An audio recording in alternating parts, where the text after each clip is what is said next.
Je porte plus de foulard, je m'habille comme je veux, comme je me sens à l'aise. Je me sens pas particulièrement proche de Dieu ou plus pieuse avec un foulard. Voilà, j'ai de beaux cheveux, j'ai envie qu'on les voie. Et pour moi, la question du voile, elle ne se pose plus dans l'islam comme je le vois aujourd'hui. Pour moi, ce n'est plus une obligation. Avant, c'était vraiment attention, si tu portes pas le voile, t'es une mécréante, si on voit tes formes, c'est ceci. C'était comme ça là-bas, c'était vraiment comme ça.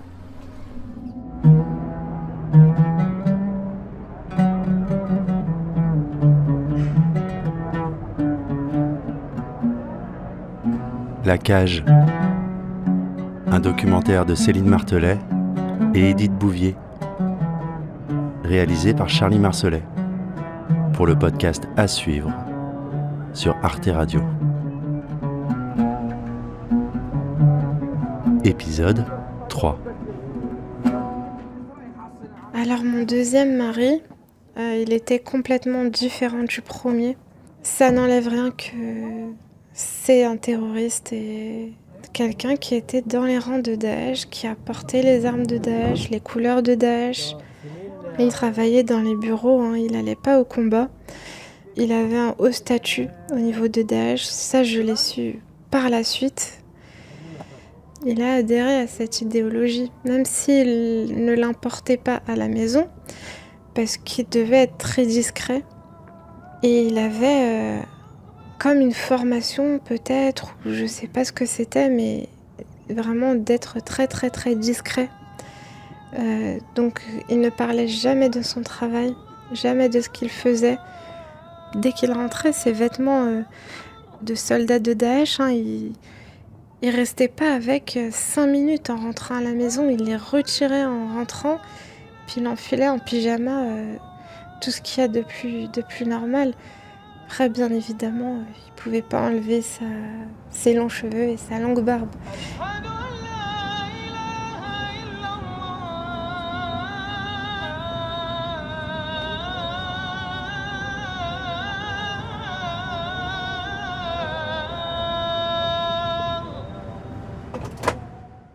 Moi, je me souviens pas d'une vie heureuse là-bas. J'arrive pas à me dire ah bah tiens, on était heureux à cette époque-là, parce que ça a toujours été un calvaire d'être là-bas. Mais il y a eu une différence entre le moment où le califat venait d'arriver et c'était assez serein. Mais oui, après, ça a basculé dans la peur de Daesh. C'était fin 2014. Là, il commençait à y avoir de plus en plus de Daesh dans les rues. Il n'y avait plus vraiment de différence. On ne pouvait plus voir, tiens, ça c'est des civils et ça c'est des gens de Daesh. Tout le monde était pareil. Tous pareil. La déco avait changé. Des grandes affiches de Daesh, des projecteurs en pleine rue, avec des grands écrans, avec des vidéos de Daesh qui tournaient en boucle toute la journée. Ça devenait une terreur, quoi. La terreur était vraiment instaurée dans la ville. C'était partout. On ne pouvait pas échapper à ça.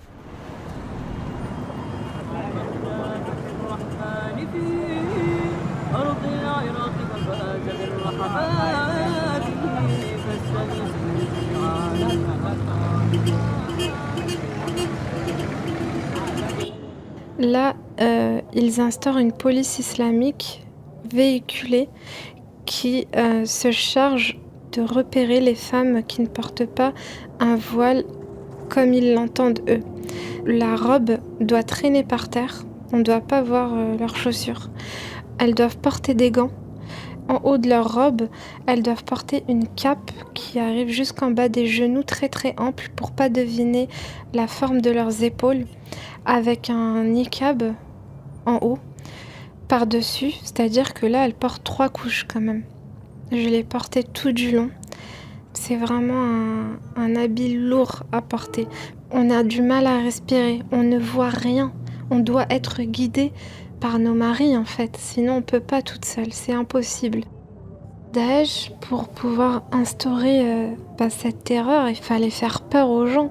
Donc ils exécutaient des gens ou fouettaient des gens en place publique en réunissant le maximum de monde, c'est-à-dire qu'ils allaient au milieu d'un marché, d'un souk bondé, ils arrêtaient tout, faisaient une sorte de cercle et ils humiliaient une personne en la châtiant, c'est-à-dire si c'était un voleur, lui couper la main. En quelques minutes, c'était fait et il repartait. Personnellement, je n'ai jamais assisté à ce genre de choses.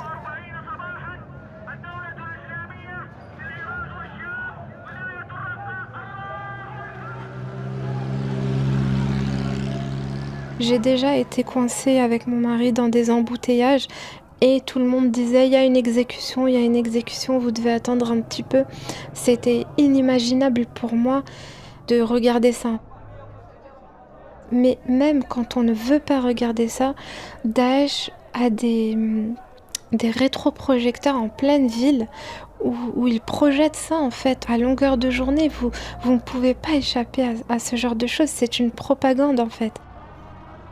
Il y avait ça partout, partout, même des affiches avec un homme cagoulé, habillé en militaire, avec une tête dans la main. Et il y a écrit dessus venez nous rejoindre, éliminer les ennemis de l'islam.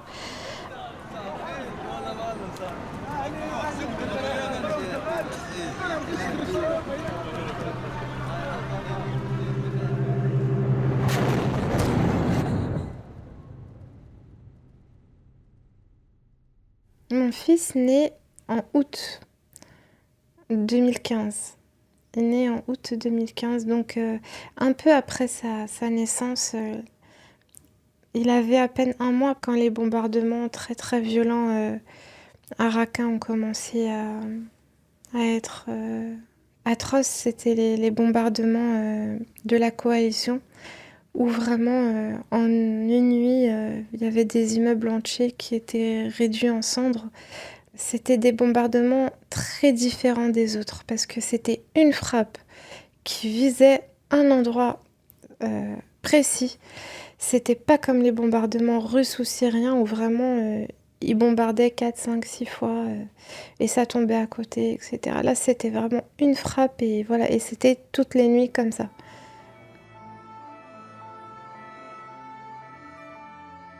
Mes chers compatriotes, au moment où je m'exprime, des attaques terroristes d'une ampleur sans précédent sont en cours dans l'agglomération parisienne. Il y a plusieurs dizaines de tués. Il y a beaucoup de blessés. C'est une horreur.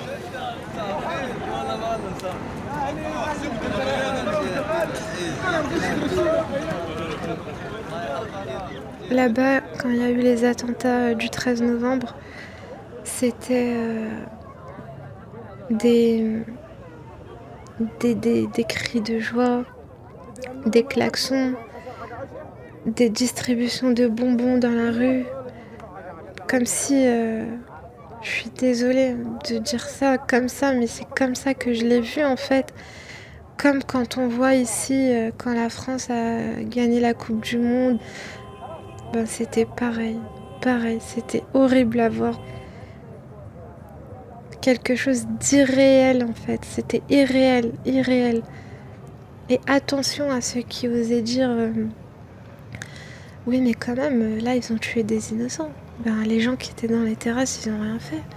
Ils étaient pas en train de combattre quoi. C'est pas des gens armés. Pourquoi on les tue? Pourquoi on les attaque comme ça? Tout de suite taxé d'apostat. Ah mais toi tu es un apostat toi, t'es un mécréant.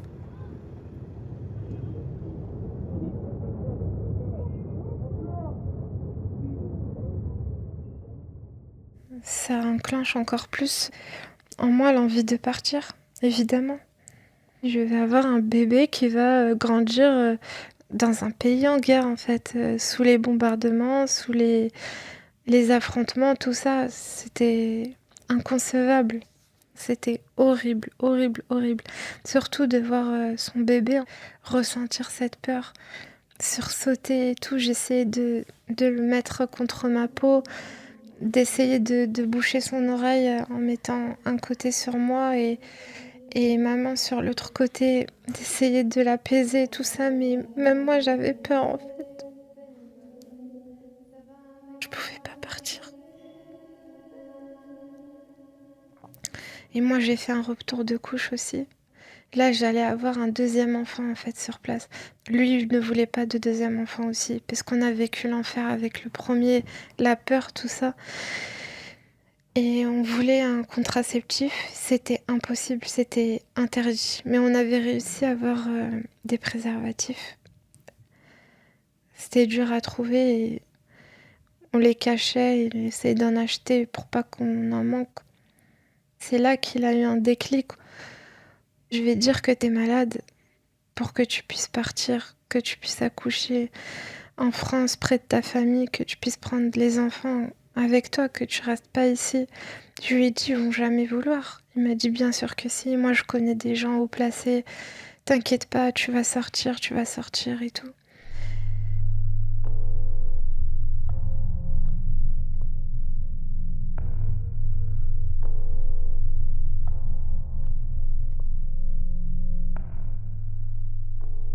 Du coup, il a constitué un dossier et il a exposé ça à ces gens haut placés de Daesh. Ils lui ont dit, si ta femme sort, tu seras automatiquement exécuté. Parce que lui avait un statut assez particulier au sein de Daesh. C'était devenu un émir assez haut placé et il pensait que si je sortais, j'allais tout raconter et mettre en péril peut-être ce qui se passait là-bas. Là, on est... J'étais enceinte de 6 mois. On est en mai-juin 2016.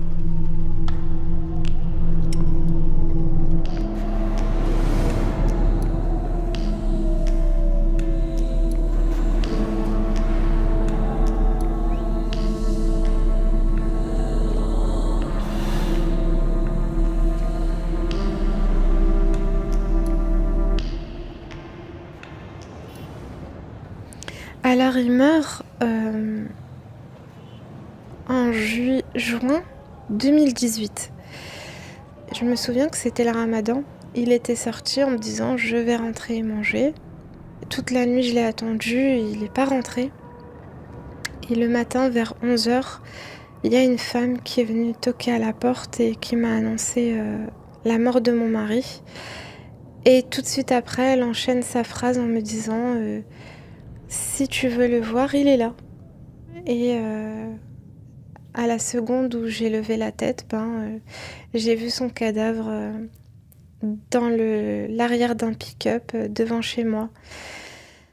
Je me souviens que j'avais pas de réaction. Et là, il y a un homme qui m'a amené le corps, qui me crie dessus parce qu'il voit que j'étais complètement figée.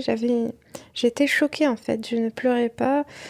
Et il me dit mais c'est ton mari, embrasse-le, serre-le dans tes bras, fais quelque chose, c'est un martyr. Et j'ai pas pu réagir en fait. Même à ce moment-là, on voulait contrôler ce qui se passait jusqu'au bout. Et me faire embrasser un cadavre froid, plein de sang.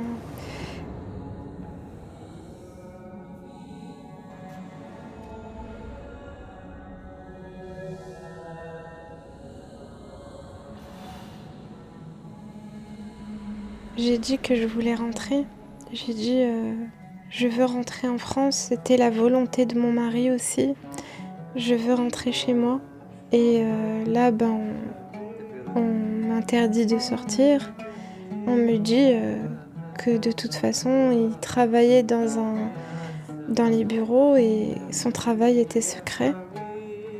Et que je devais finir ma période de viduité et me remarier. Et pas avec n'importe qui, me remarier avec l'un d'entre eux. Et là, j'ai commencé à organiser ma fuite.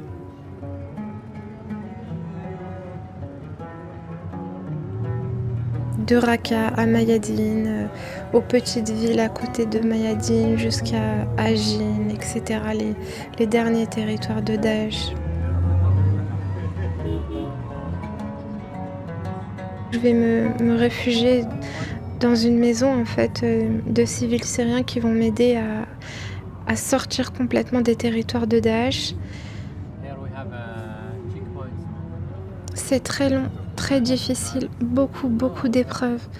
La peur au ventre, tout le temps la peur au ventre de se faire attraper.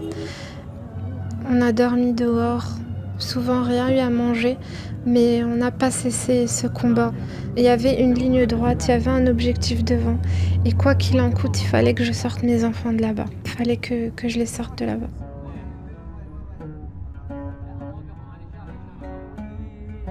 Mes enfants étaient petits. Il y a eu des moments où on avait très peur, où on était dans des endroits très étranges. Pour les rassurer, pour les faire patienter, pour les apaiser, je les collais contre moi et je leur chantais des chansons. C'était un rituel, même durant les bombardements, pour pas qu'ils entendent le bruit de l'avion, le bruit des bombardements. Yalli khaftu mahboubi, mahboubi. Je les collais contre moi pour qu'ils entendent mon cœur. Tahtallah shou khallitu, khallitu. سبع مكاوي بالنار بالنار سبع مكاوي بالنار بالنار. Ô vous qui avez pris mon amour en dessous de Dieu, sur terre, vous avez rien laissé parce qu'il n'y a pas plus cher que mon amour. À l'intérieur de mon cœur, vous l'avez pris puis vous avez laissé à la place quelque chose de douloureux. Comme du feu. Je chantais ça assez doucement, quoi. Et il se concentrait, il n'y avait plus de bruit dès que je chantais ça.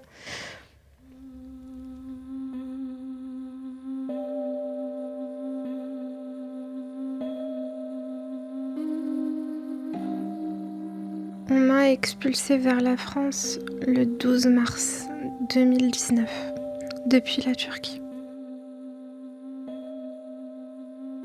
À suivre sur arteradio.com